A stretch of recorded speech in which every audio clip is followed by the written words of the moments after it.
Buenas noches, bienvenidos una vez más a nuestro cineforo Tertulia Urbana, hoy con la película Cast Away. La advertencia acostumbrada a las personas que nos ven por nuestro canal de YouTube, y es que esta ponencia tiene spoilers. Si no ha visto la película, pues le vamos a dañar algunas sorpresas. Continúe bajo su propio riesgo. Esta charla de hoy la vamos a dividir en tres partes. La primera parte vamos a hablar de algunos tips, pocos datos de las cosas que el ser humano debe tener en cuenta cuando se ve en una situación de supervivencia, como se vio el personaje de Castaway, Chuck Nolan. La segunda parte, aspectos técnicos de la película, que hay unos datos ahí bien interesantes. Y en la última parte vamos a hablar brevemente de la historia que nos cuentan para entonces luego pasar a socializar. Así es que arrancamos. El escritor de la película, el guionista, fue un señor llamado William Broyles.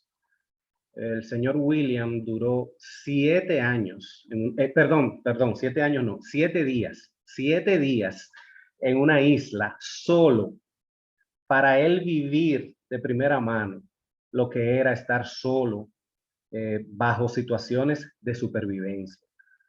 Él, él dice que si vas a contar una historia, si has vivido esa historia, la cuentas mucho mejor.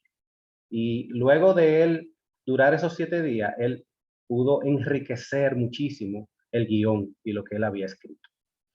Los Boy Scouts nos enseñan 4 pasos al momento de estar varados en una isla o en un lugar donde estamos solos. Estas 4 cosas nos ayudan a superar un poco esta situación y es algo que ellos le enseñan a los niños que se llama stop, S-T-O-P. La S es de stop, para. Deja de moverte, párate, concéntrate. La T es de think, piensa. Piensa, toma conciencia de lo que te está pasando. La O es de observe, observa. Observa a tu alrededor, mira qué cosas puedes utilizar como herramientas, qué hay contigo que, que te puedan ayudar a salir de esa situación. Y por último, la P es de plan. Planifica, haz una estrategia. Planifícate qué es lo que vas a hacer. Y entonces, dados estos 4 pasos, entonces pon en marcha lo que hiciste, lo que diseñaste. Un dato interesante, son varios datos interesantes. Uno de ellos es que las personas que se ven solas en una situación como la que se vio Chuck Nolan, hablan solas. Es algo que los psicólogos que han atendido a este tipo de persona que ha vivido eso, lo asientan, o sea, lo registran. Hablan solas, hablan consigo mismas, hablan con Dios, hablan con un amigo imaginario y el ser humano es gregario. Necesita hasta una mascota, un animalito, para hablar con él y para que nos haga compañía. No estamos diseñados eh, para vivir en soledad. Cuando una persona se ve varada en una isla, son varias cosas que se nos presentan, que debemos salvar, que debemos superar. Básicamente son 5 cosas. La primera de ellas es buscar albergue. Debemos salir de la inclemencia del clima. Si es en el trópico, debemos salir del sol, ese sol abrasador. Debemos protegernos del sol. buscar albergue. Y si es en un sitio frío, debemos protegernos del frío también, buscar albergue. Albergue es lo primero. Lo segundo, agua. Lo tercero, alimentos. El ser humano puede durar varios días sin comer. Y lo cuarto es fuego para cocinar esos alimentos. Y por último, compañía, como dijimos ahorita. El escritor de nuestra historia de hoy duró, en los 7 días que estuvo solo en la isla, duró 1 día y medio para lograr hacer fuego. Hacer fuego en la naturaleza da mucha brega. Eh, Cuando el ser humano se ve en la situación de comer poco, aumenta sus horas de sueño y enlentece su proceso de pensamiento. Eso se debe a la deshidratación y a que hoy en día tenemos una dieta rica en azúcares y carbohidratos. Y cuando no le suplimos al cuerpo esas cosas, entonces se provoca un enlentecimiento de nuestros procesos mentales y nuestros procesos físicos. Nos ponemos más lentos, dormimos más. Aún así, durando 2 y 3 días sin comer, tenemos energía para resolver y hacer cosas. En algunas sectas, a sus integrantes les ponen una dieta baja en proteínas y en carbohidratos, precisamente para que piensen menos rápido y como que acepten las enseñanzas que dan en esa secta, las acepten más fácil y sin menos, rechazo.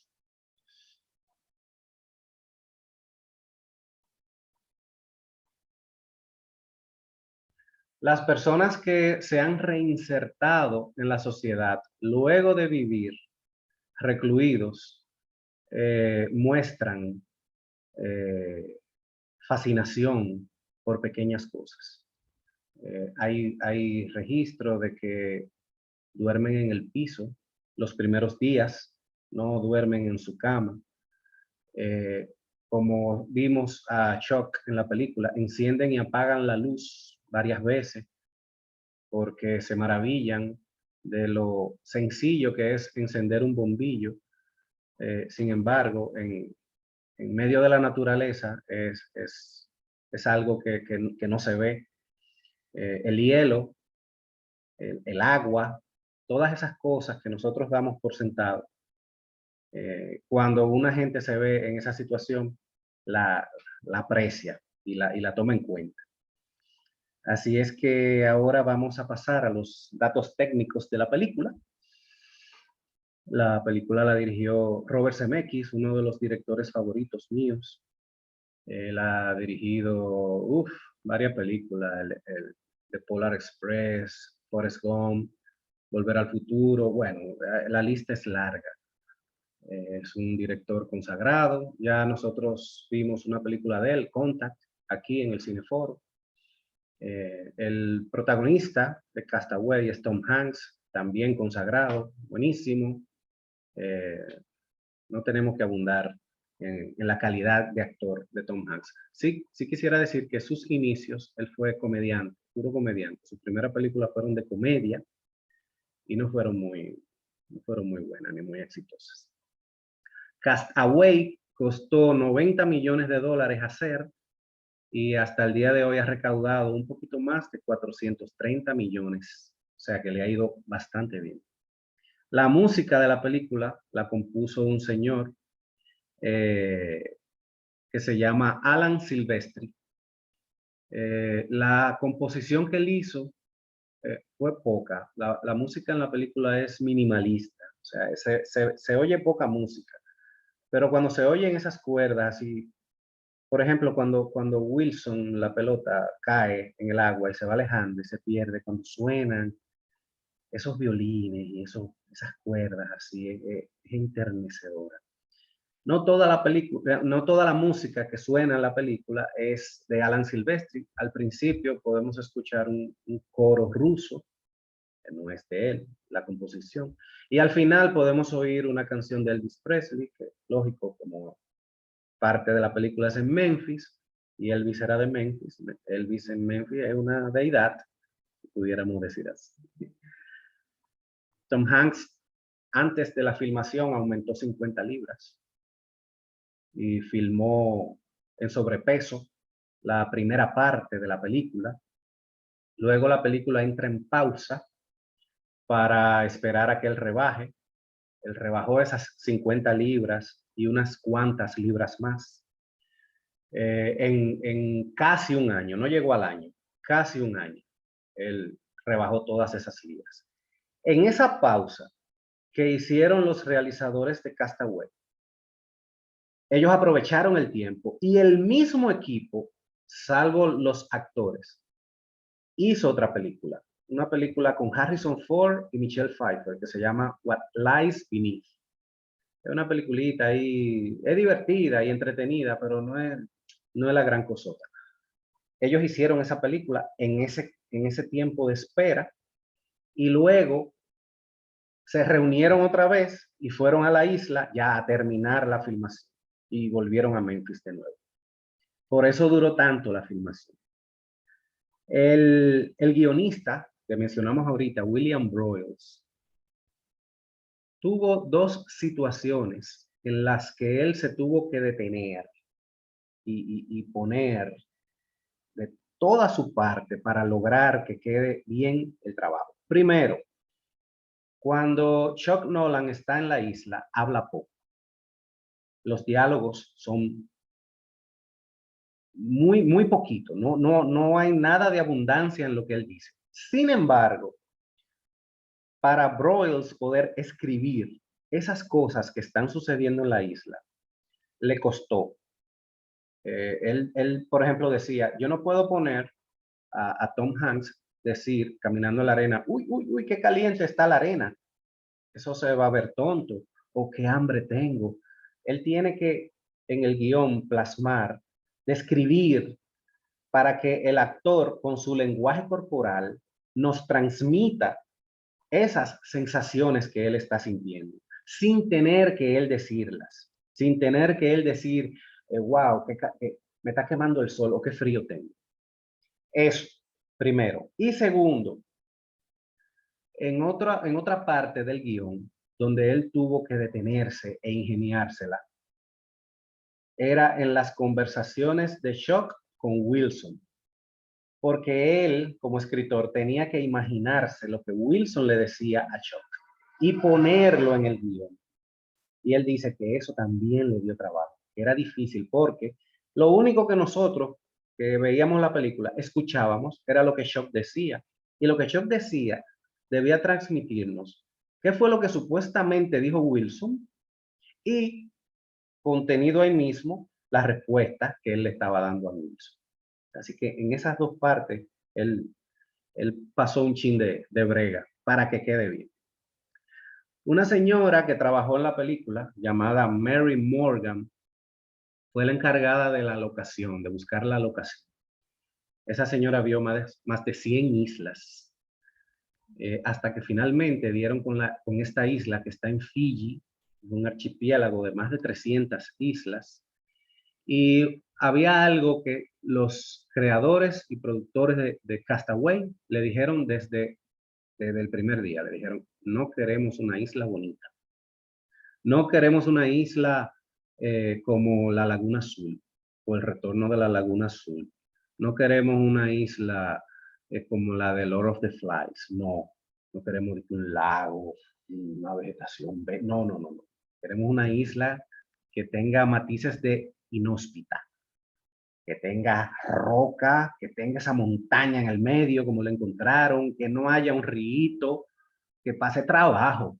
El tipo pase trabajo. Y así lo hicieron. Entonces dieron con esta isla. Esta isla se llama Monuriki, en el archipiélago de Fiji. Y una de las cosas, primero reunía con las condiciones que ya ellos habían conversado y también tenía otro extra y era que quedaba cerca de unas instalaciones hoteleras que finalmente fueron las instalaciones que utilizaron todas las personas para alojarse durante la filmación en la isla. Esta historia nos recuerda a Robinson Crusoe, del novelista Daniel Defoe. Es una historia que ya tiene 300 años y se sigue leyendo. Y a su vez,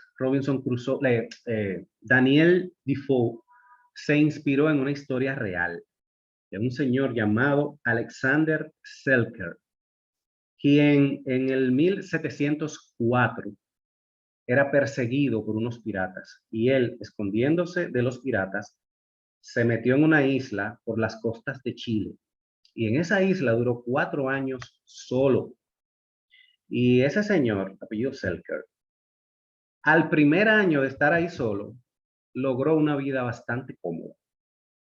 Cuando ya él volvió y se reintegró otra vez a la sociedad, que contó su historia, él, él dijo todas las vicisitudes por las que tuvo que pasar, pero confesó que ya al año de estar ahí, él prácticamente se hubiera podido, se hubiera podido quedar ahí el resto de su vida.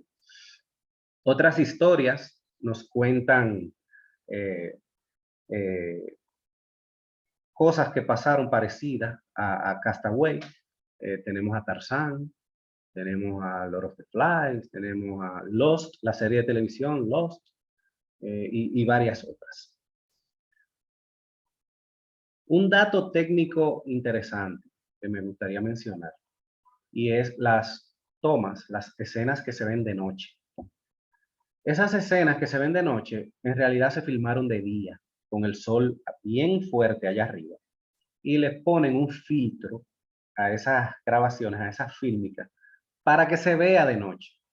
¿Por qué no las filman de noche? Muy sencillo, todavía no tenemos cámaras tan buenas que de noche pueda captar el horizonte y la distancia. No se ve la distancia con una cámara de noche. Entonces la filman de día, que el sol lo ilumina todo muy bien y le ponen ese filtro por delante. Hay otra forma también de filmar de noche sin utilizar ese filtro, pero hay que buscar unas grúas altísimas y ponerle como unos globos lumínicos que emulan la luz de la luna y entonces así se pueden ver los fondos.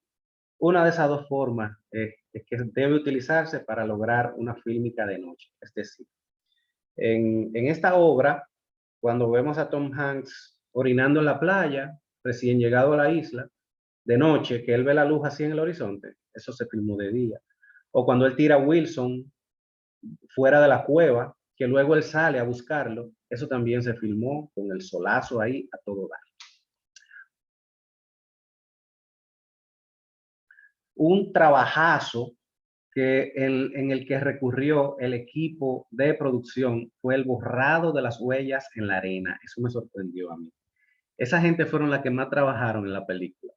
Porque como Tom Hanks estaba solo en la isla, ahí no se puede ver una huella de otra cosa. Entonces, cada vez que cortaban una escena, que entraba el director, que entraba el maquillista, que entraba el despeinado, que se retiraban, entonces ahí tenía que venir el equipo con una manguera que tiraba agua bien, como bien en spray, y pasarlo por la arena para que esa arena quede lisita, para entonces grabar otra escena. Ah, corte, y entonces otra vez borrado, y otra vez borrado. Y esa gente se pasaron los días borrando con esa agua, que terminaban exhaustos. Bien, hasta ese punto, los datos técnicos. Y vamos ahora a la parte de la película. Voy a entrar poco en la historia, pero hay algunas cosas que quiero mencionar antes de, antes de empezar con las participaciones. Lo primero es que la película empieza donde termina.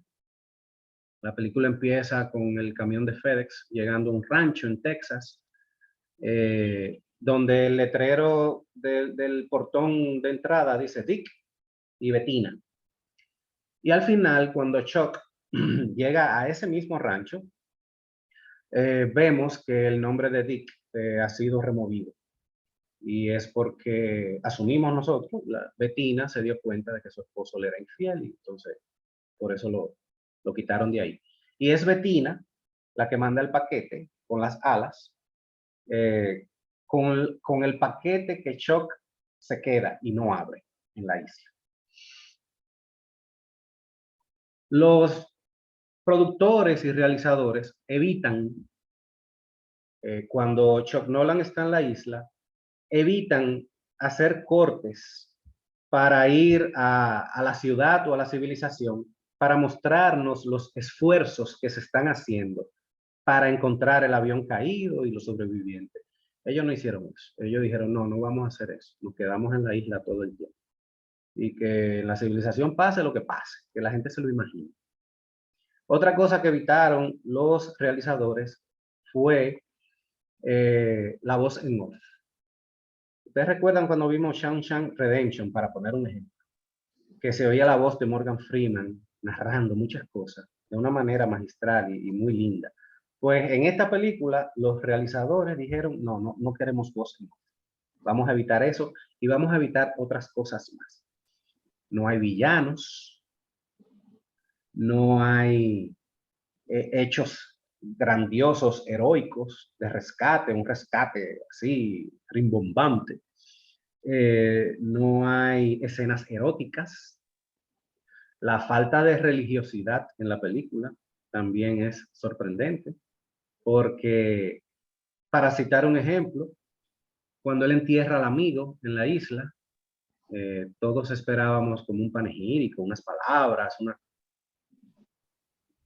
lo que dijo no tenía nada que ver. Yo no recuerdo haber escuchado a Shock mencionar a Dios, o si lo mencionó en algún momento, ustedes me lo dicen ahorita, pero no recuerdo a Shock haber mencionado a Dios, ni a nada, ni a ninguna deidad.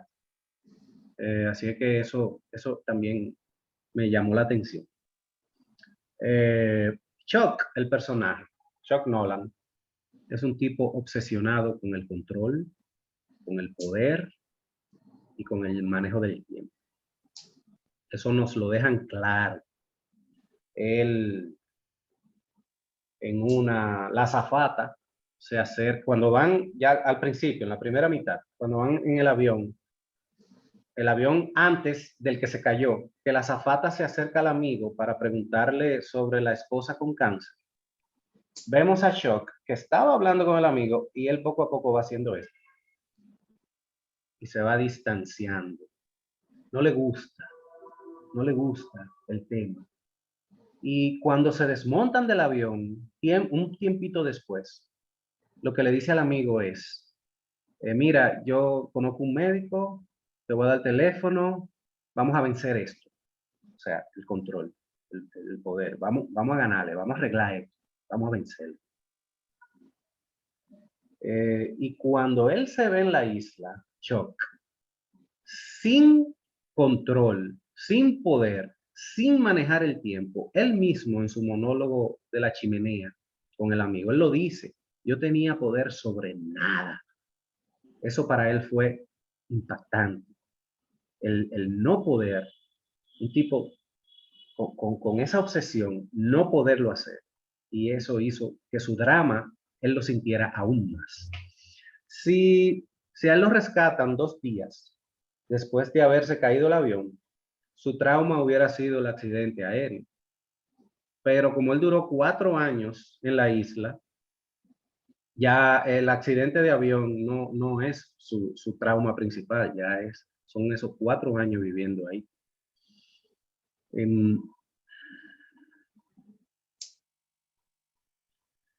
2 veces, cuando Shock llega a la civilización, pide perdón. Le pidió perdón al amigo porque no pudo estar en el funeral de su esposa. Y le pidió perdón a Kelly porque él pensó que no debió montarse en ese avión y se dilató en pedirle matrimonio. Le pidió 2 veces, pidió perdón y fue a esas 2 personas. Y más o menos ese perdón viene ligado con el tema del control y del poder, de tener el poder. Como último dato, y ya para pasar con las participaciones, uno de los puntos de inflexión que yo encuentro más interesantes en la película es cuando él empieza a abrir los paquetes en la isla.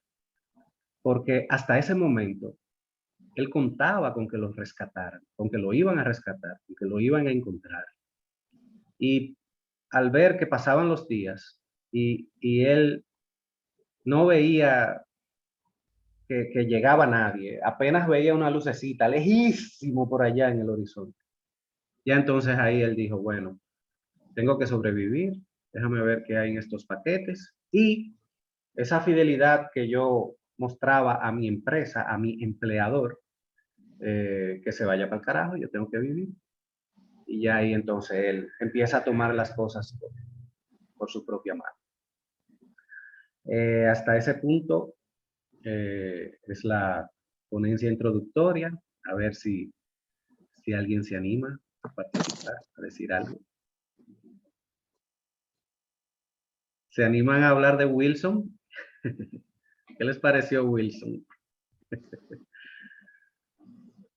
Yo puedo ser breve. ¿Cómo fue, Patricia?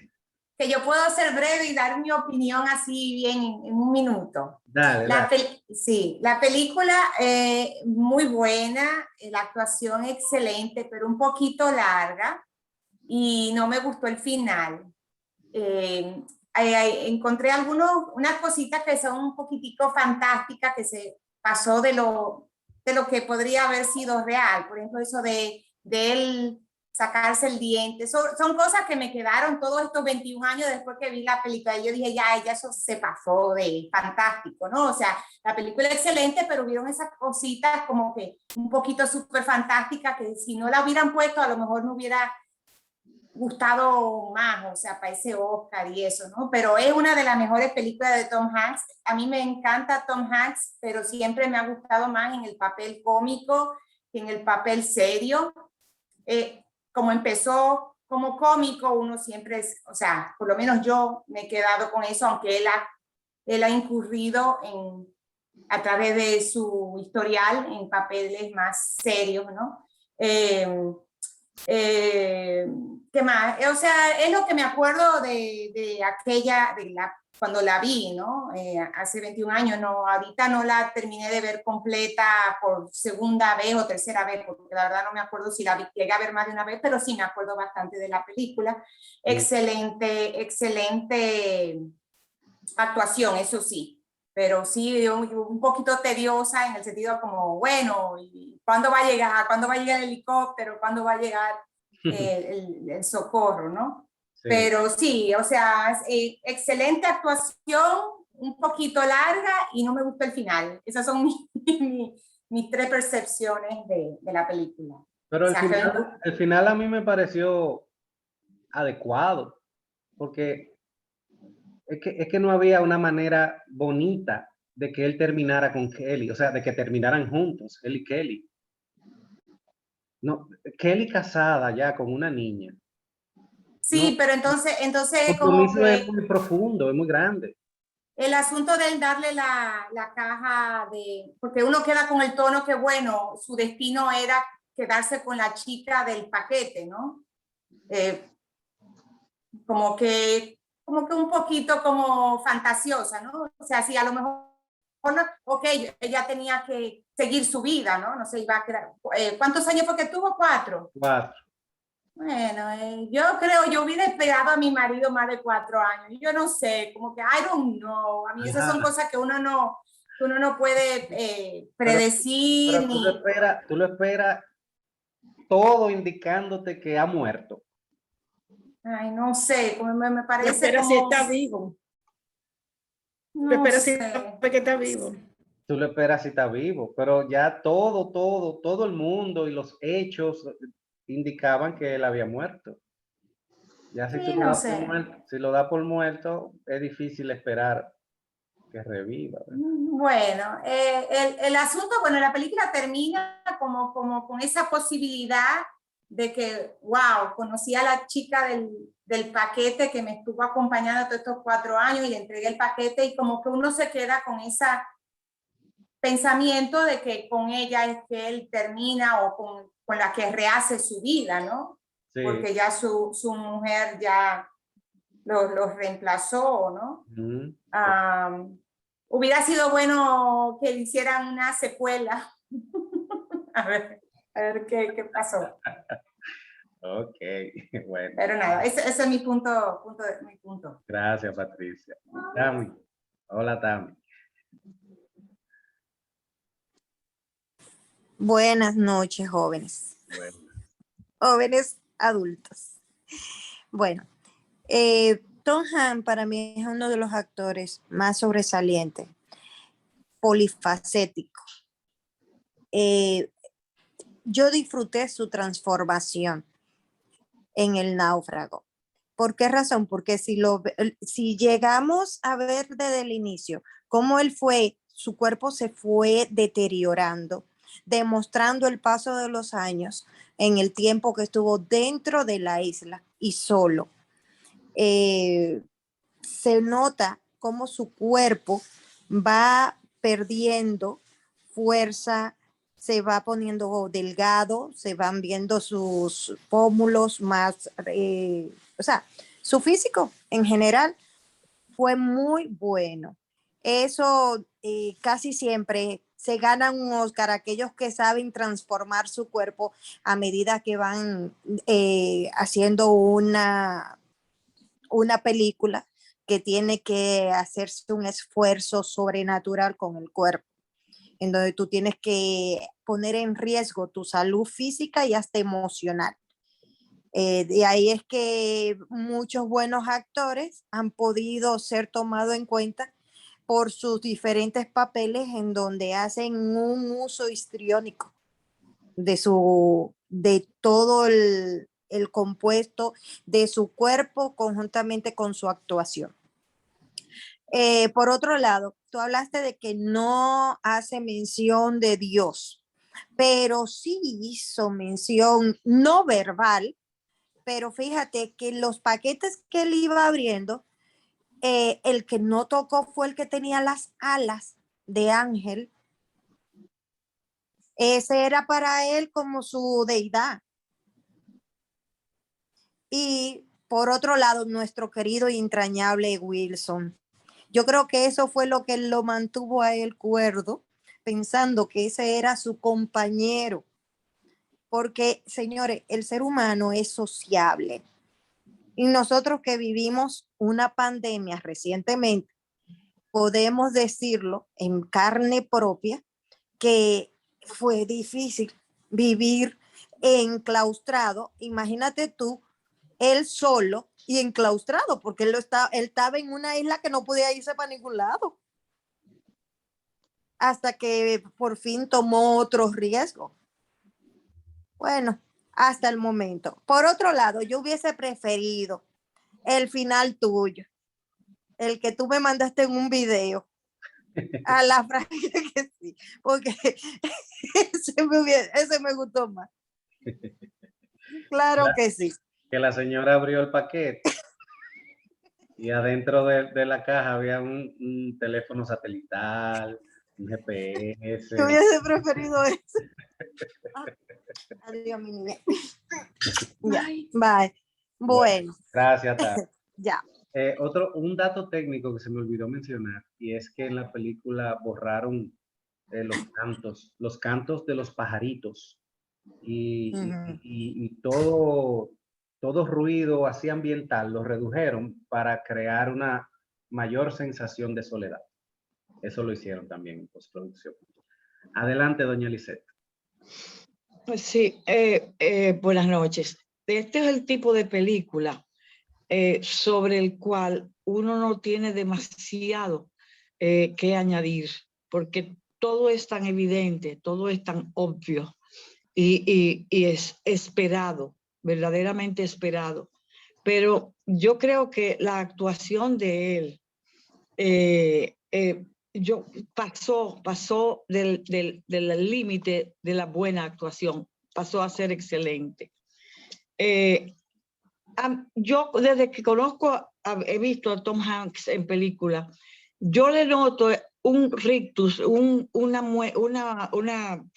gesto en la cara que él no lo domina, porque es algo en su boca que lo hace ver como si estuviera siempre como satirizando o como si estuviera haciendo algo cómico. Él tiene un rictus en la cara que no es de una persona como cualquiera de nosotros aquí, porque de verdad con la barba es cuando él se nota la actuación el poder histriónico que tiene ese muchacho, porque verdaderamente todo lo que él demostraba solamente con los ojos, con todo el mal paso que tuvo en esa isla que era inhóspita. Ahí no había nada, absolutamente nada de qué agarrarse.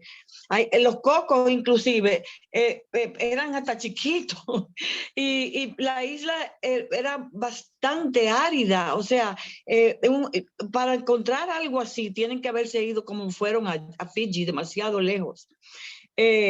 Yo creo, me gustó bárbaramente la película, me gustó muchísimo, pero vuelvo y te digo, no es del tipo de película psicológica, de drama que uno puede abundar demasiado. Eso es lo que yo pienso y creo que mejor de ahí, Julio, no pudiste haber escogido para ver una película de náufrago o de personas que se van, que simplemente se van, que están ausentes de su medio. Excelente película. Gracias, Julio. Gracias a ustedes, Moisés. Adelante, Yasmin. Hola, buenas noches. Buenas noches. Después de haber tenido una semana más para pensar en Castaway, te felicito, Julio, por la excelente presentación que diste acerca de todo. Abarcaste muchas cosas. Yo voy a abundar en el detalle de que dijo Tami, que estoy totalmente de acuerdo con ella, donde el paquete con la simbología de las alas de ángel es muy metafórico. Es metafórico, es como la metáfora de la deidad que estuvo ausente en la parte de vocabulario, porque fue el único paquete que él no abrió, y era un paquete que por lo menos las dos veces que yo he visto la película, lo que me daba era como un símbolo primero de esperanza y un símbolo del deber. O sea, él sabía que su destino era, si algún día él se iba a salvar, de dejar ese paquete donde tenía que haberlo dejado. O sea, todos los otros fueron paquetes útiles. O sea, los usó como mejor pudo. Los patines de la niña que era de cumpleaños del abuelo, igual que Wilson, que la pelota, los usó Wilson metafóricamente, el compañero, la parte que para no estar solo, los patines muchísimo más prácticos, los cordones, el cuchillo, eso. Pero sin embargo, la simbología de que este paquete tuviera estas alas por lo menos ese fue el mensaje que me dio a mí, sobre todo la segunda vez, cuando al final, el final de la película yo creo que es lógico, porque es una persona que ha estado estático en su vida por 4 años. Y esa parte del diálogo donde él pregunta por la dirección, ella no le da una sola dirección. Él está en ese cruce de esas 4 carreteritas o sea, ni siquiera eran asfaltadas, estaba en medio de la nada. Y ella le dice, por aquí tú vas para el sur, la 83 sur, después tú vas por la I-40 al este. Por ahí te va a llegar a Amarillo. Después tú vas por Flagstaff, te vas a ir a California. Y si coges esta, vas directo para Canadá. O sea, representa ese final, no necesariamente que él iba a ir a donde la mujer, porque él identificó las alas de la camioneta, porque realmente los créditos de la película comienzan a pasar estando en el medio, él no se mueve. O sea nosotros, por lo menos, eso fue lo que yo vi. Yo no he investigado mucho, pero lo que yo vi fue que él se quedó en el medio y se quedó viendo todas las direcciones. Y eso significa yo estoy en una posición ahora que no tengo que estar estático en una isla por 4 años, sino que yo tengo varias alternativas de vida que no necesariamente tienen que ser la de esta señora y una nueva historia de amor y todo eso. Y lo otro que voy a observar es que a mí me fascinó, y esto, la verdad fue que yo hasta le di para atrás. Hubieron muchas escenas que Tom Hanks, estoy de acuerdo con doña Lice, tiene algo o nosotros estamos programados para verlo de un modo ligero, cómico, que algo le sale en todas las películas, porque yo estaba pensando en la película La Terminal, The Terminal, donde él es, o sea, él tiene esa misma cara de ironía, de que, ok, me lo estoy tomando en serio, pero no me lo estoy tomando en serio. A mí me llamaron la atención varios detalles que no lo vi en la, o sea, o no presté atención en la primera. Primero fue que a mí me fascinaría saber cuánto contribuyó Federal Express a esta película, porque fue como una, para mí, ahora que la vi, o sea, pensando en Amazon y pensando en todas estas compañías, en UPS y todo, nos dio, que no me pasó la primera vez que la vi, pero nos dio una mirada interna a una compañía como Federal Express, que fue la primera que nos prometió llevar paquetes a todos los lugares del mundo. Y las escenas en Rusia con el muchachito que él usaba para poner el reloj, eso a mí me fascinó. Igual, o sea, nos dio una mirada interna al proceso de Federal Express que uno se imaginaba, pero como que no podía palpar. Y el segundo detalle, que fue muy cómico para mí, fue la apertura de los cocos. O sea, siendo ahora cultivadora de coco, sabiendo cómo es que se pelan los cocos, cómo es que lo tuman de la mata, esa parte donde él pasó varios días o varias horas, o sea, no se sabe en la película, porque no se sabe si qué sé yo, si fueron días o que él oía los cocos caer, ¡plop! Y él no sabía lo que era. Y realmente, la segunda vez que yo la vi, yo sabía que eran los cocos. Por alguna razón, me salió la sabiduría de coquera. Y lo que había ahí de cómo él abría esos cocos y cómo fue que él o sea, eso para mí fue, o sea, no fue que fue genial, es que lo disfruté esta vez. Y quise que ese pedacito como que lo tengo para enseñárselo a mis hermanos, a mi hermana, y se lo enseñé a mis hijos, porque la verdad es que si uno ve a estos coqueros de República Dominicana, es una parte de agricultura que es toda manual, o sea, los cocos se tumban con unos garfios y hay un equipo que tumba y un equipo que pela. O sea, es igualito que la película, pero en cantidades industriales. Entonces esos dos detalles me gustó. Y realmente, él no solamente perdió de peso en la película, pero él se puso musculoso. O sea, no sé si le pintaron los cuadritos del tórax, pero ganó, o sea, ganó músculo. O sea, que eso sí hay que darle su crédito por eso. Pero excelente película. Eh, es larga, pero no es larga porque uno está a la expectativa, sobre todo de si se va a ir o no se va a ir. Y ya vi que Patricia puso que FedEx no pagó nada, pero eso, ¿cómo que se llama esa publicidad que cuando, por ejemplo, en las películas que hay una botella de Coca-Cola o hay una botella de Pepsi? Encubierta, publicidad encubierta. Exacto. Realmente esta película, o sea, nos dio una mirada interna a FedEx que no creo que haya pasado en ningún otro, un documental nada más. O sea, la parte de FedEx para mí fue muy informativa y creo que es muy pegada a la realidad. Sí, Gracias. sí, FedEx, escogieron FedEx, los productores, y hablaron con ellos, y FedEx iba a rechazar, no iba a dar permiso para que utilizaran su marca en la película.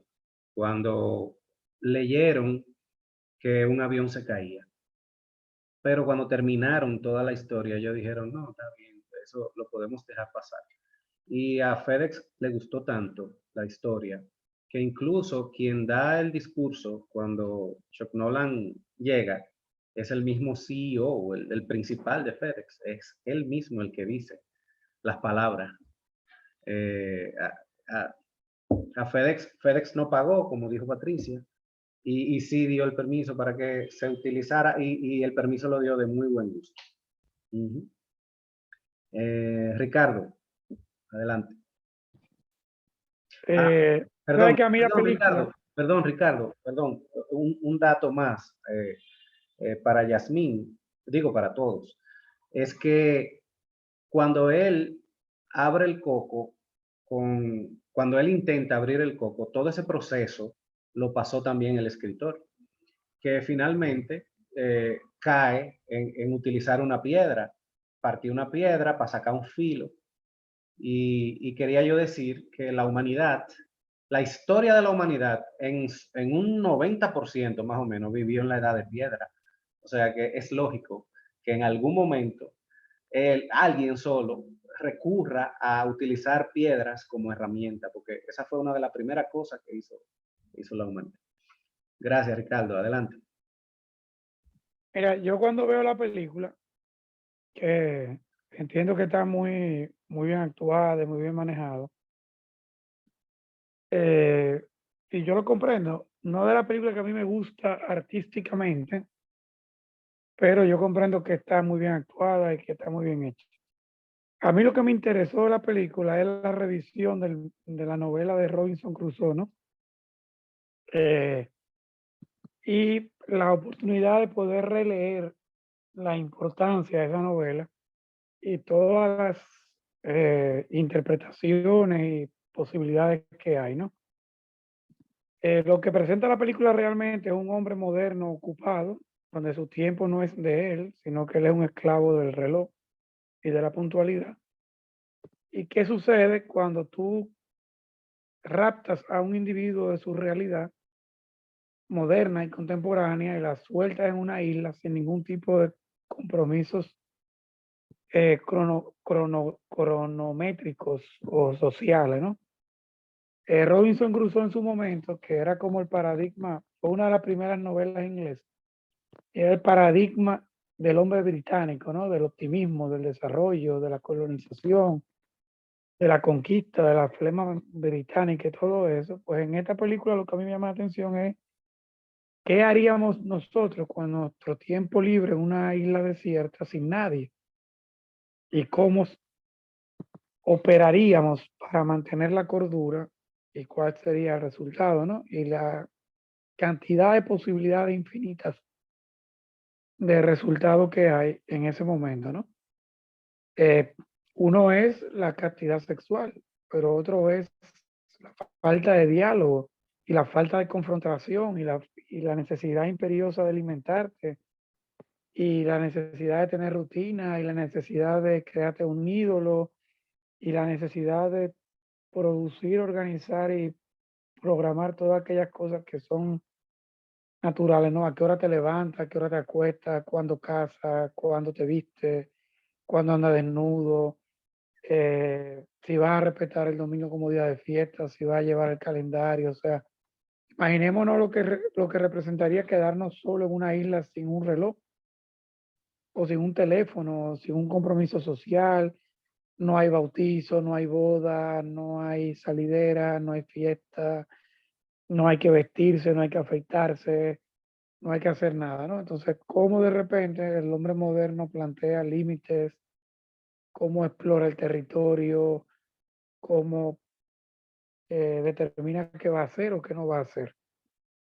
Eh, es como la mascota en blanco o la página en blanco. ¿Qué hacemos? Una de las cosas que plantea la película es, bueno, al carajo con la propiedad privada, yo tengo que sobrevivir. Uno de los paradigmas del correo americano es que el paquete es del destinatario, ¿no? Y la inviolabilidad de un buzón. En Estados Unidos es un delito federal capital, violar un buzón de correo, ¿no? Lo primero que él hace es que al carajo esa vaina y empieza a abrir paquetes para poder sobrevivir, ¿no? Y ya no le importa de quién es y de repente empieza a pensar lo banal que es las cosas que se envían. Un contrato de divorcio, una foto, O sea, el paquete per se como mensaje pierde su sentido y toma el sentido de la sobrevivencia, ¿no? Por otro lado, ¿cuántas cosas damos por sentado? ¿Quién no se ha decalentado en un courier cuando el paquete no llega? Pero a lo mejor el paquete viene de Cutupú y tú coges una cuerda porque el fuñido paquete no acaba de llegar y lo das por hecho, ¿no? Aquella comunicación interplanetaria, ¿no? Pero ¿quién no se acerca a la estufa, le da el botón y coge cuerda cuando no prende la maldita estufa? No tiene luz para ver un Netflix. El tipo tiene que agarrar, arrancar e inventarse, hacer fuego. Es la cosa más sencilla, un mechero, un fósforo. Lo de la muela, todo el mundo agarra para un dentista. Y cuando el dentista no está a tiempo y no te resuelve, tú también te encojonas y te enfogonas. Y la realidad es que tú tienes que decidir arrancarte la muela porque no hay más nadie que lo va a resolver.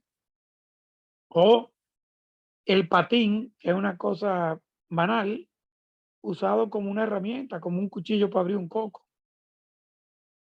Entonces, uno empieza a decir, bueno, el paradigma del hombre moderno, aquí piden delivery como, los delivery aquí piden un hamburger, piden comida, como una vaina como que llegó inmediato el tigre en el motor y trajo un hamburger. La realidad es que tuviéramos una isla desierta, bueno, qué bendición que apareció el maldito cangrejo, pero me cago con el cangrejo, ¿no? O sea, perdonándome la mala palabra. O sea, el paradigma del hombre moderno, la puntualidad, el tren, todas aquellas cosas que No lo nosotros voy a daban. editar. ¿Tú lo vas a editar? Bueno, sí, yo entiendo que sí. No lo voy a editar. No lo edites, no te preocupes, que ya eso me suena como conocido, no lo voy a editar.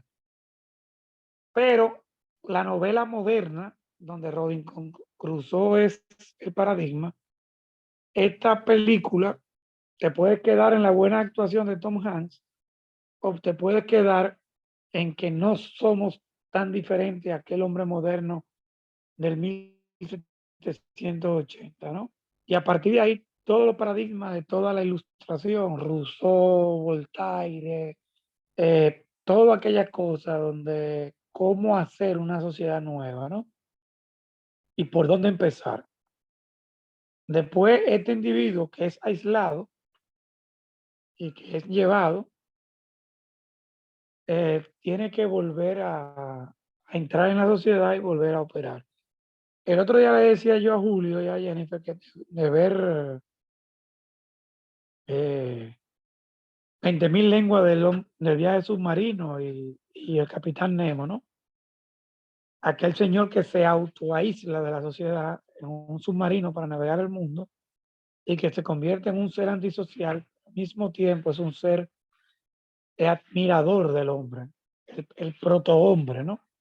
Entonces, es más o menos ese discurso que a mí me interesa de esta película y lo que me parece muy interesante como hecho artístico. Después, como la puesta en escena y la puesta como su producción, no me sorprende, aunque su actuación es muy buena y es excelente.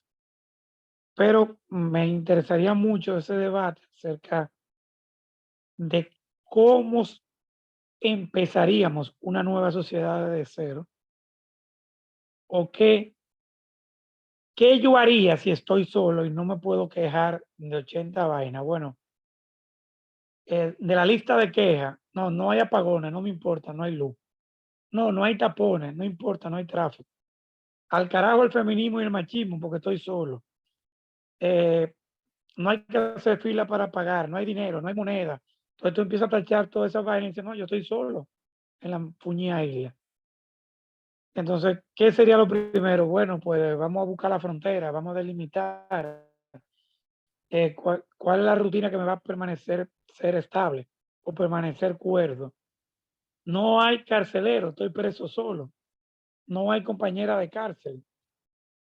Y por ahí me iría yo en un derrotero. Tengo como 15 días pensándolo. O sea, yo creo que pudiera hablar la noche entera de todas las puñetas vainas que habría que ir haciendo si uno eliminara todas las quejas que nos sobran y nos dejaran toda la posibilidad y lo más importante es cómo mantenernos vivos y cuerdos. Pero por ahí sería mi principal argumento de la noche, digamos. Quizá aburro con estos argumentos, pero me parecería que son los planteamientos de la película. El tipo va en un jumbo sentado rumbo a su cotidianidad y de repente se le aclaraba la cotidianidad. Y bueno, vamos a arrancar de nuevo. Pero por ahí le dejo yo la diatriba mental mía. ¿Es cuánto? Bien, gracias, Ricardo. ¿Alguien más se anima? Si no, bueno, Yasmín. No, lo que quería era un punto con respecto a lo de Ricardo, que tu punto es muy válido y realmente eso es lo que uno piensa en la película. Lo único que de la manera como yo lo procesé es que no es lo mismo ni es igual cómo él se adaptó con la historia que tenía, porque hay muchos detalles en la película donde no es una persona, o sea, ¿qué te digo? Lo que tú estás hablando de cómo sería una adaptación de una persona que ya no tenga un celular, no tenga que sé cuánto. Esa adaptación va a depender de la historia y de lo que está atrás de tu vida. Entonces, por ejemplo, ese señor hizo un cálculo de cuántos días tenía y cuántos días eran y cuántas millas eran que tenían que recorrer, que no lo va a hacer una persona que fuera un pasajero normal y corriente de JetBlue o de American.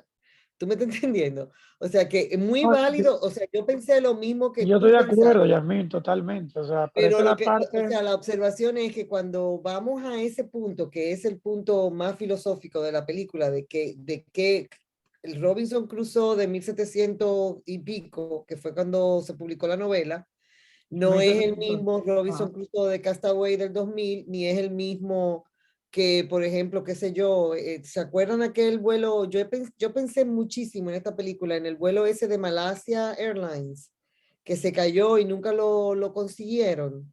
Yo Y dije, el de bueno, los Andes, y el de los Andes, Yasmín. bueno, no, el de los Andes lo consiguieron, pero este fue un vuelo en el 2016, Y tú sabes que 2017. yo casualmente vi una noticia de eso, muy. Malasia Airlines, el vuelo 13. Exacto, que nunca apareció el avión, nunca, o sea, se fumó, no hubo punto de impacto ni nada. Pero tu punto es sumamente importante porque esa es la parte, y por eso que yo digo que el paquete ese que tiene las alas es como el único paquete que él no abre porque es simbólicamente la metáfora de que esto es la esperanza, esto es el Sí, destino. y yo estoy de acuerdo. Y yo entiendo lo de la respuesta personal dependiendo del bagaje de cada individuo, ¿no? Yo lo que creo es que la película está bien hecha para resolver la cuestión. Robinson Crusoe va en un barco, este señor va en un avión. O sea, FedEx puede ser como la conquista del territorio. O sea, me parece que está muy bien hecho eso. Lo que a mí me pareció es que yo descarté la parte artística de la película porque no me gusta, no me parece que es una película de cinematografía artística, pero sí me gusta mucho en los planteamientos de los mismos de Robinson Crusoe, que son muy adaptados. Al final seguimos siendo ese hombre moderno, también esbozado, ¿no? Y claro, entiendo el punto de vista de eso y entiendo el punto de vista de las encrucijadas y todo. Y creo que la película tiene 88 cosas más, ¿no? De lo cual cada uno pudiera hablar. Y creo que sí, que es verdad. Y estoy de acuerdo contigo, Yasmín. Pero a mí lo que me interesó fue que me llevó a pensar de nuevo en aquellas novelas. Yo crecí leyendo desde muy temprana edad todos aquellos clásicos, ¿no? El viaje a la luna, 20.000 lenguas de viaje submarino, Los muchachos de la calle Paul, Intrépidos, Corazón salvaje, cosas de esas, ¿no? Me lo leí mucho a muy temprana edad. Y y me dio muy, muy en el duro esta película, en el aspecto ese de que inmediatamente la vi, inmediatamente fui a buscar a Robinson Crusoe, y después me di cuenta que hay 800 novelas escritas de El hombre blanco conquistador y El buen salvaje. Esa de, yo no sé si ustedes se acuerdan, esa de Corazón, que es el muchacho ese que se cae de un transatlántico y lo rescata una flota pesquera ballenera, y el muchacho se cae con 15 años en la flota ballenera, lo rescatan, le dicen que se tiene que pagar el pasaje a base de trabajo, y cuando arriba a puerto, pues llega un hombre. No sé si ustedes leyeron esa novela clásica, ¿no? Es una novela maravillosa de cómo ese niño pasa de ser niño a hombre en una flota cazando ballenas. O sea, a mí me llevó a esa época de lectura mía en aquel momento. Y me pasé 15 días leyendo de Robinson Crusoe y estoy saturado ya de Robinson Crusoe. Pero, oye, es una utopía. Y yo le decía a Julio, le di hoy el link. ¿Cómo se llama, Julio, la película que te pasé yo a ti hoy? ¿Qué se llama? Hoy, Sí, la del hombre que va a la selva, es una máquina de hielo. Mosquito Coast, creo que se llama. Mosquito Coast, que es una película de un tipo que se agarra para la selva con toda su familia, se trasplanta, y él lo que va es porque él va a hacer hielo y va a conquistar todo el mundo. O sea, ese espíritu utópico. Por ejemplo, a Yasmín le gusta muchísimo Odisea del Espacio, que nos vamos para el espacio y vamos a hacer una colonia. ¿Y cómo carajo vamos a arrancarse una colonia? ¿Cuáles son las bases de esa colonia? ¿O cuáles son las reglas en el vuelo? ¿Cómo que se va a administrar la vaina? Entonces, los arquitectos, por ejemplo, nos viven poniendo la ciudad del futuro, la ciudad del desierto, la nueva ciudad. Es un nuevo paradigma, pero al final yo aburro con eso y me enredo. Vamos a darle la palabra a Tania, que anda por ahí con una mano levantada hace como media hora. Adelante, Tania. Habla por encima de él.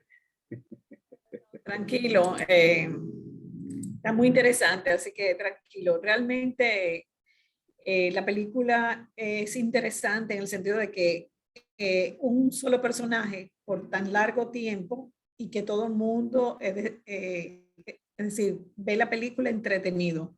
Me explico, es decir, la labor que él hizo, Tom Hanks, como personaje en la película ha sido muy interesante porque técnicamente más de la mitad de la película él solo en una isla desierta donde no hay nada, y la película sigue siendo interesante.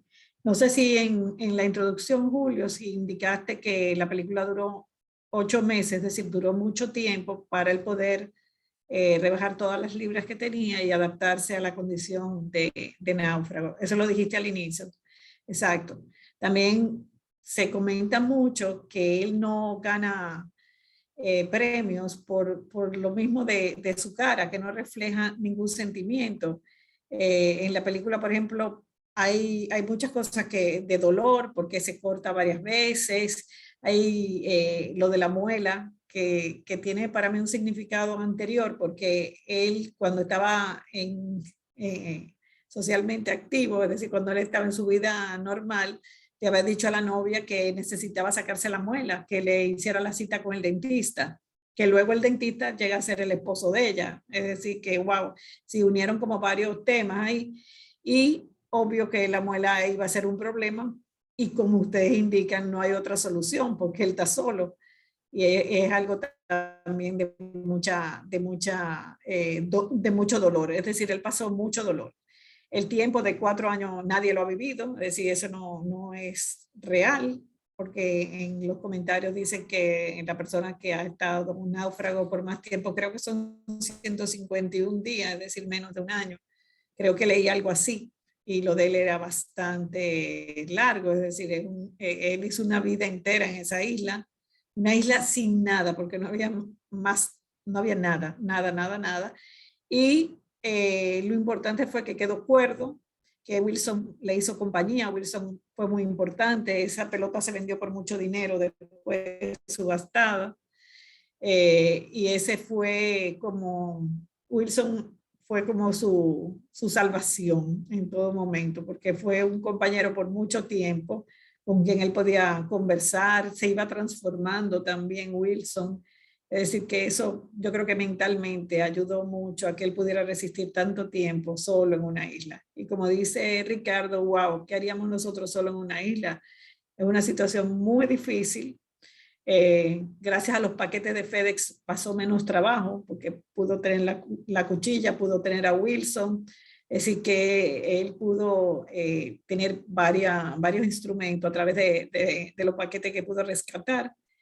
Estoy de acuerdo con ustedes con que él buscó el compañero de viaje, lo encontró muerto y no había como ninguna pena grande de la muerte de esta persona, sino que buscó entonces la ropa, los zapatos, es decir, una forma de seguir viviendo.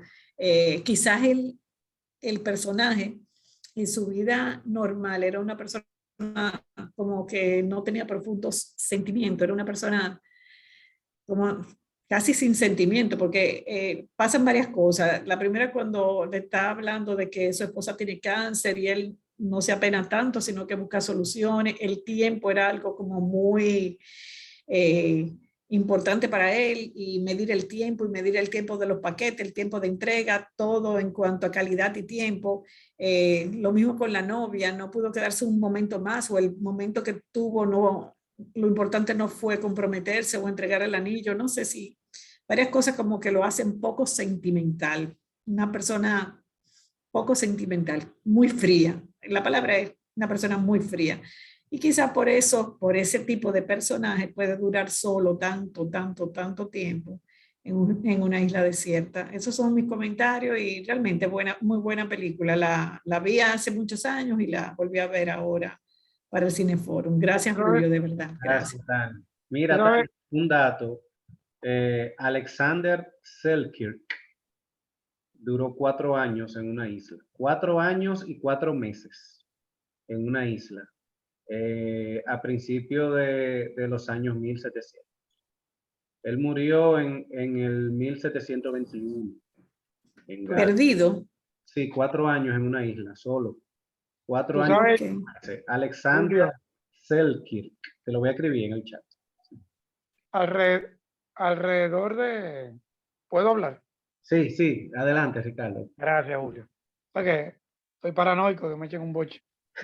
El, alrededor de toda esta época en la que se escribe Robinson Crusoe, hay varios. Lo primero es que su autor, Robinson Crusoe, es una obra que, al igual que la película,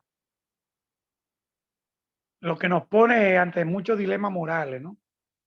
Por ejemplo, nos encontramos con un cadáver flotando, ¿lo enterramos o no lo enterramos? ¿Nos importa o no nos importa? ¿Nos lo comemos o no nos lo comemos? O sea, ¿quién nos hace ser no bárbaros? ¿La sociedad o el individuo? Estando solos, ¿nos comportamos civilmente o nos comportamos salvajemente? Es, es, eh, ¿Es lo correcto? ¿Hacemos lo correcto estando solos? ¿Hacemos lo correcto estando en comunidad? O sea, ese es el dilema de Robinson Crusoe. Y alrededor de esa época surgen muchas novelas con la temática. Por ejemplo, aparece después, muchos años después, aparece el mito de Tarzán, que es el buen salvaje, o el salvaje abandonado, que luego es rescatado y llevado a la sociedad y no se adapta. En Inglaterra, por eso apareció la anécdota aquella de que habían 3 náufragos en un barco abandonado, que 2 se comen al tercero para poder sobrevivir, llegan a Inglaterra y son procesados y son condenados porque ellos admitieron habérselo comido creyendo que iban a ser entendidos, y los jueces dictaminaron que tú tienes que mantener el equilibrio social a pesar de estar en el mar abandonado, y que 3 personas son un grupo social y no es un hombre solo. Y como grupo social tienen que comportarse según las leyes de Inglaterra. Entonces, toda la novela gira, tanto Robinson Crusoe como esta, y como decía Tania, estoy en la mesa, me duele la muela, no le hago caso porque sé que el dentista está a mano, pero estoy solo y tengo que sacarme la muela porque el dentista no va a venir. Entonces, todo el dilema es un dilema de puritanismo y de, eh, no religión, pero sí de orden social, ¿no? Que es un poco lo que pasa en Europa a raíz que caen las monarquías y se tienen que volver a entender eh, cómo organizar la sociedad nueva, ¿no? Y cómo esas sociedades van a funcionar. A mí me costó mucho entender en un momento que me explicaban mis profesores que la monarquía era un hecho de, ¿cómo se llama eso? Cuando es una monarquía hecha por Dios, un despotismo, un despotismo, ¿no? Entonces, Nepotismo, un hecha por Dios. nepotismo. No, el Ah, nepotismo es cuando es por familia, es la familia. no, pues entonces, que cuando es Dios que lo elige, ¿no? Eso es, Dios no puede elegir en la Entonces, bueno, pero la monarquía decían que ellos eran los reyes, estaban elegidos por Dios, ¿no? Orden divino. no, Un orden divino, tal cosa. Entonces, nadie, este señor que está solo, que se encuentra con un cadáver flotando, lo entierra y le da sepultura, ¿no? Yo lo hubiera dejado abandonado ahí en el mar, porque ¿para qué lo voy a enterrar? O sea, ¿para qué yo iba a gastar mi energía con hambre en eso? Entonces, es lo que a mí me llama la atención de la película. Y creo que lo que intenta recrear en esa película es las situaciones. Oye, y la semana de diferimiento me comió el coco, me pasé de lunes de miércoles a miércoles ahí, pensando de qué iba la cosa. Bueno, doña Lice, Gracias, Ricardo. Billy es que tiene la mano levantada. dele, doña Billy. Hola, doña Billy. Buenas noches. Abra su micrófono, por favor. Ahí ya. Perdonen si tal vez repita, tal vez algo que como llegué tarde. Para que no se me olvide, Ricardo, usualmente todo el mundo que está insiste en darle sepultura. Tantas historias que tenemos de gente andando, soldados andando con cuerpo para darle una sepultura, o es una Sí, yo lo he forma, visto, yo como lo he es visto mucho en una la forma película. y además higiénico. Y si tú dejas un cadáver por ahí, aunque en el mar ya él tenía picadura. El El, mar va a ser perso por años. Ajá, el personaje es típico de un norteamericano competitivo que puede dar su mundo y su vida por un empleo y por una compañía. Así comienza esa motivación del trabajo. Se comienza en la película desde el inicio, cuando los rusos, que como el Estado les resuelve todo, ¿qué es lo que tú estás y que tratando del tiempo, ¿no? ¿Verdad? ¿Y por qué lo coge suave? Entonces él llega ahí a decirle la importancia de la eficiencia y la rapidez, que es muy de lo que vende Estados Unidos. Y esa misma motivación a ser un empleado exitoso y que da todo por él, en parte le lleva a ser sumamente competitivo para poder sobrevivir. Es muy común esos conocimientos de esos sitios, de tener esos Boy Scouts encima, esos Eagle Scouts, de tener conocimiento que nosotros como no tenemos que usarlo mucho, ¿no? ¿Verdad? Que vivimos abajo de una mate coco, no lo desarrollamos. Pero toda la planicie norteamericana, todos aprenden hasta cómo hacer un nudo, cómo hacer la soga, No sé si me hago entender. Entonces, se ven así como gente que le toma tiempo reaccionar a las emociones. Para nosotros parecen atípicos, poco sentimentales. Y se nota porque cuando entierra sí llora, pero llora al estilo como son ese tipo de gente. No gastan tiempo en eso, sino en sobrevivir y en competir. El hecho de tener ese ídolo, Mr. Wilson, es el inconsciente que todos necesitamos. Por eso hemos inventado Dios y santos, para que nos ayuden a seguir para adelante, ¿no es verdad? Hay una historia de una isla que ustedes saben que un aeroplano le tiraba comida. Yo no sé si ustedes leyeron esa cosa de antropología. Y lo que hacía era que el avioncito le tiraba comida. Entonces, cuando llegaron a poder ir a visitar esa isla, encontraron que le veneraban la forma del avión. ¿Ven? O sea, cómo nosotros necesitamos ese mito. Pues lo necesitamos, pues nos ayuda a seguir para adelante. Fíjense que le toma incluso tiempo, como típico de esa gente así, como tan anglosajona, gringa, competitiva, que él como que no sabe qué hacer, ni tampoco la muchacha, que le toma tiempo y reaccionan de manera pasional finalmente, pero también el deber de la responsabilidad, de que yo no puedo dejar mis hijos, y etcétera, etcétera. A mí me gusta mucho porque habla mucho de esa distancia para poder sobrevivir a las emociones, porque yo tengo que ser productivo. Es como una manera de compensar, porque como se trabaja tanto, no hay tiempo para tener esta tertulia. Porque si no, allá posiblemente tú tienes que estar haciendo el laundry y esto, tú ves, como que la vida es tan mecánica que el tiempo es muy importante.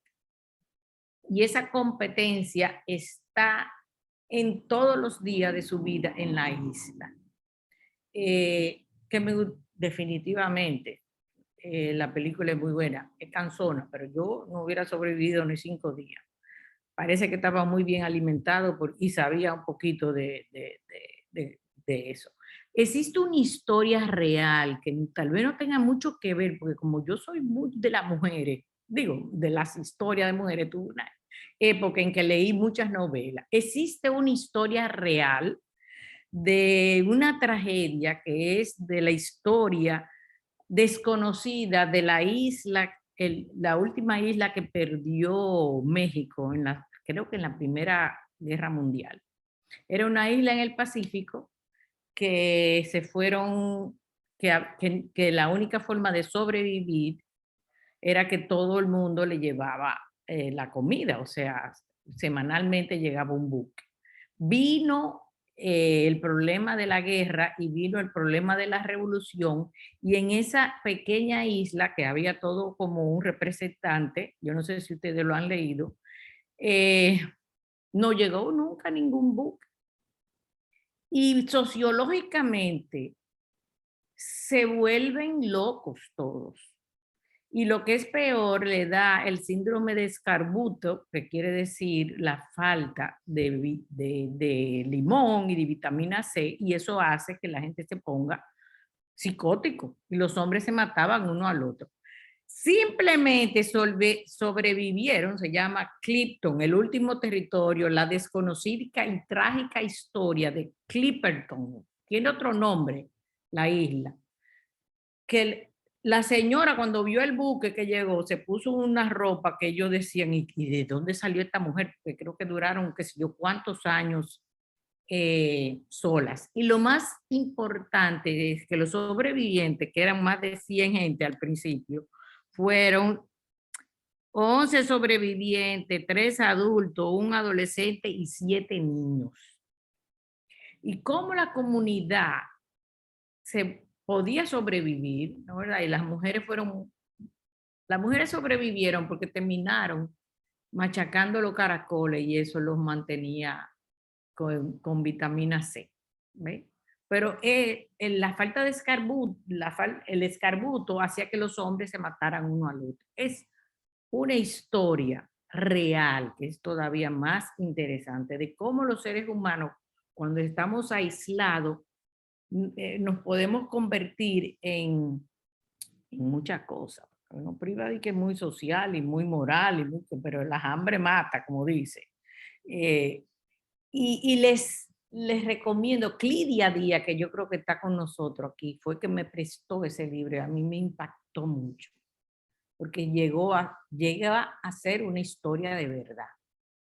Yo no sé si ustedes navegan, yo he navegado algunas veces y la verdad que el mar es una cosa tan inmensa y el océano que yo decidí, después de tener hijos, que yo no iba, que yo voy a las cosas seguras, tú ves. Sobre todo en una isla donde los faros nunca funcionan y realmente con razón aquí cualquier cosa puede pasar, el mar es desconocido.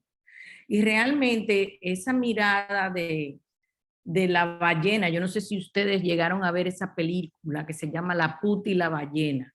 ¿Ustedes la llegaron a ver de Argentina? Pues yo les recomiendo que vayan a ver porque es en base a esas miradas que hace la ballena a él. Y me recordó mucho, yo creo que ya ganó premio La puta y la ballena, lo que pasa es que yo creo que es española o argentina. Y la trajeron aquí a un festival de eso que hacía el PLD, ¿ustedes se acuerdan de esa época? Que yo la vi y me quedé muy impactada con La puta y la ballena, porque era al final de la Patagonia. Ese símbolo de esa mirada aparente de los seres más grandes, de vivos o mamíferos más grandes, siempre hay esa mitología de la mirada que tiene la ballena al humano. Yo no lo he tenido tan cerca nunca, pero yo me imagino que ustedes han tenido esa experiencia de ver esa inmensidad de lo que son las ballenas. En esa parte yo les dedico a mi querido Julio Abreu a ver si encuentra esa película que se llama La puta y la ballena, ¿verdad? Porque la música es preciosa, la escenografía también. No es una película fácil, con una música excelente y me recordó mucho, por eso yo pensaba que ustedes la hayan visto. Yo hablo medio mal, Lisette, yo tendré que coger un curso de español contigo porque ya yo estoy que ni español, ni inglés, ni nada. En realidad, esa novela también del naufragio me gusta mucho, porque puede enseñarnos el comportamiento de nosotros, los seres humanos, cuando no tenemos eso. Lo que más me gustó era la motivación de seguir vivo, que iba mucho con lo que se llama el excelente vendedor y el excelente que yo voy a conseguir esto. A mí me parece el principio, que son los 4 caminos, que eso es típico de Minnesota y de esos sitios, que es así que son los campos, tiene los 4 puntos cardinales como finales, porque es una cruz, norte, sur, este, noreste. Entonces hay como un símbolo de, como él dijo al principio, ya yo dejo, cómo fue que el destino hizo que llegara a mí la vela.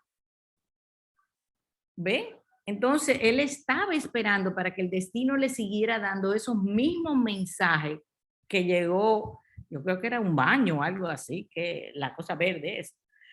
Y quién sabe, a mí me gustó pensar que él está esperando el símbolo y si ustedes echan para atrás, ustedes ven la mirada que le da a la pelirroja, que es como, tú sabes, que le despierta un poco, ok, cowboy, como tú sabes, porque así que se enamora, medio diferente a nosotros. Pero la idea es, como es de Hollywood, de que él está buscando a la muchacha porque está así, tiene que ser la hija de la mujer o algo así. Yo le voy a prometer que Clidia me busque la novela para que me diga sobre no es una novela, es una historia sobre esa isla que aparece y sobre todo a Ricardo que le gusta mucho investigar. Julio, ve a ver si tú consigues La puta y la ballena. Yo no Ya creo yo la que mandé, la tengas. yo la mandé al chat. Es del 2004. Ajá. Ok. Es a mí me gustó. Yo no sé mucho de esto, pero me gustó. O sea, tú ves, no sé mucho. Estoy aprendiendo con ustedes. Pero nada, me gustó, a mí me encanta Tom Hanks porque él realmente siempre es como medio esperanzador. Es como diciendo que el duelo se puede pasar, pero hay que seguir para adelante. ¿Tú ves? Entonces, tal vez hoy en día lo necesitamos, sobre todo cuando acabo de leer que acaban de tirar tiro en un hospital, no sé dónde, en Estados Unidos, y matar 2 o 3 gente. ¿Tú ves? Entonces tenemos que tener un poquito de energía positiva para poder compensar con todas estas noticias. Las películas de Tom Hanks siempre son medio moralistas. Bueno, la necesitamos. Sí, de verdad. Sí. Sí, Pero nada, selección. yo espero ver la grabación para entonces aprender más con todo tu coso, Julio, y nada. Gracias, doña Billy. Así El, que el gracias a personaje, todos ustedes. el personaje de Chuck Nolan, cuando usted mencionó de que él es empleado de FedEx y la fidelidad, y esa parte, me recordó el personaje de él a los empleados de Codetel, la telefónica, en la década de los 90. Esos eran los empleados más fieles de la bolita. Déjame decirte que los pacientes míos eran de madre de Codetel porque la pobre no tenían tiempo para nada.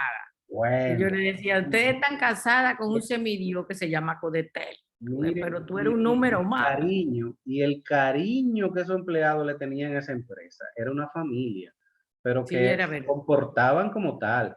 Si uno estaba en un grupo compartiendo y uno decía, no, porque Codetel, que si yo qué, que el teléfono, que somos unos ladrones, y que, ay, si ahí había un empleado de Codetel, lo tenía de frente. La verdad que, De frente. que fueron buenas. Nosotros somos un país de muy buena comunicación, pero la verdad que ellos adoraban, ellas se dedicaban en carne y hueso a esas empresas.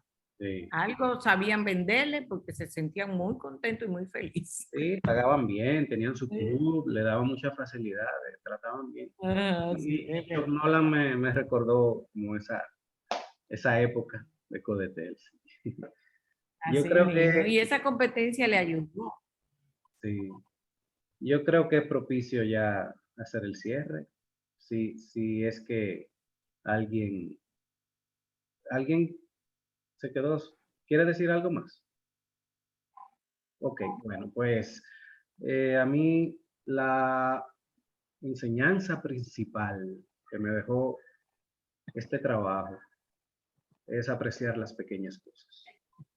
El hielo durante muchos siglos fue un lujo del trópico. En los países calientes, gente murió y nunca vio un pedacito de hielo. El fuego, como Ricardo mencionó en algún momento, o sea, darle un botoncito, una estufa, girar una manecilla, de ahí hay fuego. Hacer fuego en la naturaleza es complicado, es difícil. Y eso es lo primerito que me queda, no lo único, pero lo primerito. Es como apreciar esas pequeñas cosas. Todas esas comodidades que uno da por sentado. Eso a mí es donde mi atención se ha fijado mayormente en la película.